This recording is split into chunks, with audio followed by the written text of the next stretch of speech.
আসসালামু আলাইকুম। সবাইকে জান্নাতপুরি চ্যানেলে স্বাগতম। আশা করছি সবাই ভালো আছেন।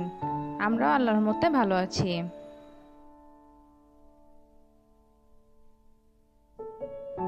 জান্নাতপুরি সকালে ঘুম থেকে উঠেই খেলায় ব্যস্ত হয়ে গেছে। তাকে সকালের নাস্তাটা করাতে খুবই কষ্ট হয়।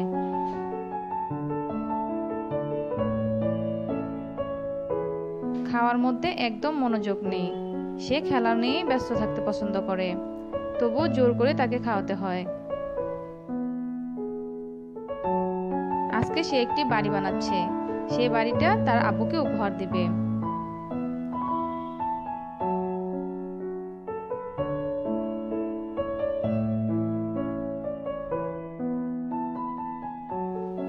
জান্নাতকে কষ্ট করে নাস্তাটা খাওয়াইয়ে তাকে বললাম, তোমাকে আজকে ডিম শুটকি রান্না করে খাওয়াবো। আমার মেয়ে তো মহা খুশি। সে ভেবেছে ডিম রান্না করব, কিন্তু এই শুটকি জান্নাত কখনো খায়নি। এই প্রথম জান্নাতকে খাওয়াবো, তাই আপনাদের সাথেও রেসিপিটা শেয়ার করে ফেলছি। চলুন ডিম শুটকি রান্না করতে আমাদের কি কি ইনগ্রেডিয়েন্টস লাগছে আমি আপনাদের সাথে শেয়ার করছি। রান্নাটা করতে আমি নিয়ে নিয়েছি ইলিশের ডিম। আমি আজকে 4টি ডিম দিয়ে রান্না করব। ইলিশের ডিমগুলো লবণ দিয়ে সংরক্ষণ করা হয়। এই রান্নাটা করতে ডিমগুলোকে আমি 1 ঘন্টার মতো ভিজিয়ে রেখেছিলাম।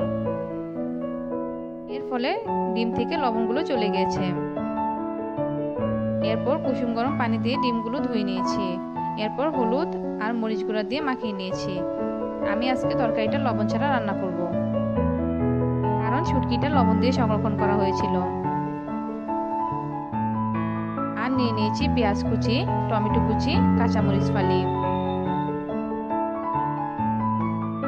1 কাপ পেঁয়াজ কুচিকে আমি সিদ্ধ করে নিয়েছি। আপনারা চাইলে ব্লেন্ডারে ব্লেন্ড করেও দিতে পারেন। চলুন এবার ডিমগুলো ভেজে নেই। চুলায় একটি ফ্রাই প্যান বসিয়ে দিয়েছি। এখন আমি ডিমগুলোকে ভেজে নেব।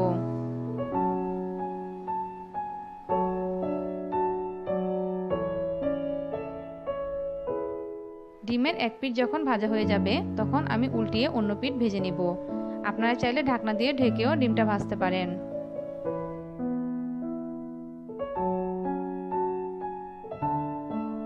এর ফলে ডিমের ভেতরটাও সিদ্ধ হয়ে যাবে।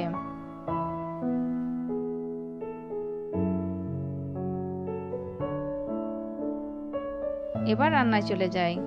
চুলায় একটি পাত্র বসিয়ে দিয়েছি আর দিয়ে দিয়েছি 1/2 কাপ পেঁয়াজ কুচি।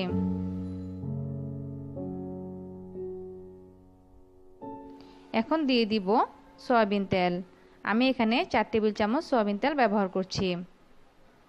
আপনারা চাইলে সরিষার তেল দিয়েও তরকারিটা রান্না করতে পারেন। এখন নেড়েচেড়ে পেঁয়াজগুলোকে ভেজে নিব। গুঁড়া মশলার মধ্যে নিয়ে নিয়েছি 1/2 চামচ মরিচ, 1/2 চামচ হলুদ, 1/2 চামচ ধনিয়া, 1/2 চামচ জিরা, 1 টেবিল চামচ আদা রসুন বাটা।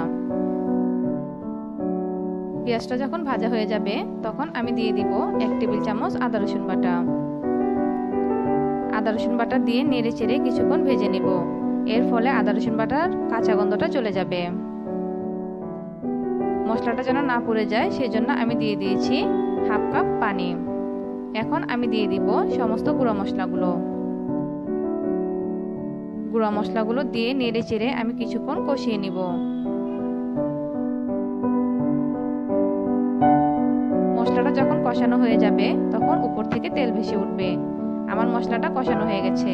এখন আমি দিয়ে দিয়েছি আগে থেকে সিদ্ধ করা পেঁয়াজগুলো আর দিয়ে দিয়েছি টমেটো কুচি। এখন নেড়েচেড়ে আমি কিছুক্ষণ কষিয়ে নিব। টমেটোগুলো যেন সিদ্ধ হয়ে যায় সেই জন্য আমি ঢাকনা দিয়ে ঢেকে 10 মিনিটের জন্য কষাবো। ফিরে এসেছি 10 মিনিট পর। আমার টমেটোগুলো সিদ্ধ হয়ে গেছে। এখন আমি দিয়ে দিব আগে থেকে ভেজে রাখা ইলিশের ডিমগুলো।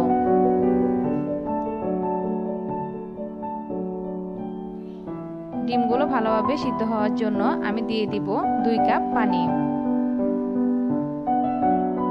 2 কাপ পানি দিয়ে আমি ঢাকনা দিয়ে ঢেকে দিব। এখন ঢাকনা দিয়ে দিয়ে ঢেকে রান্না করব ঝোলটা ফুটে ওঠা পর্যন্ত। তরকারির ঝোলটা ফুটে উঠেছে, এখন আমি দিয়ে দিব কাঁচামরিচ ফালি। কাঁচামরিচগুলো আমি ফ্লেভারের জন্য দিয়েছি, আপনারা চাইলে নাও দিতে পারেন। এখন ঢাকনা দিয়ে ঢেকে রান্না করব তরকারিটা হওয়া পর্যন্ত। অলমোস্ট আমার তরকারিটা হয়ে গেছে, আমি ঝোলটা পুরোপুরি শুকিয়ে নিয়েছি। এখন একটি বাটিতে সার্ভ করে নিয়েছি। আশা করছি এই রেসিপিটা আপনাদের ভালো লেগেছে। যদি ভালো লাগে তাহলে আপনারা আমার মেয়ে চ্যানেলটি সাবস্ক্রাইব করবেন আর বেল বাটনে ক্লিক করে রাখবেন, তাহলে নতুন নতুন ভিডিও দেওয়া মাত্র আপনারা পেয়ে যাবেন। ডিম শুটকি রান্না করেছি, কিন্তু মেয়েকে খাওয়াবো কি করে? জান্নাত তো বায়না ধরে বসে আছে, সে ইউটিউব দেখে খাবে, তাই তাকে ল্যাপটপে ইউটিউব দিয়ে দিয়েছি। বাচ্চাদের খাওয়াতে যে কতটা কষ্ট তা শুধু আমরাই জানি। সবাই আমার মেয়ের জন্য দোয়া করবেন। কি আর করার, এখন মেয়ের সাথে বসে বসে আমাকেও ইউটিউব দেখতে হবে। মেয়েকে ইউটিউব দেখাচ্ছি আর খাওয়াচ্ছি, এটাই আমাদের প্রতিদিনের রুটিন। কি আর করার।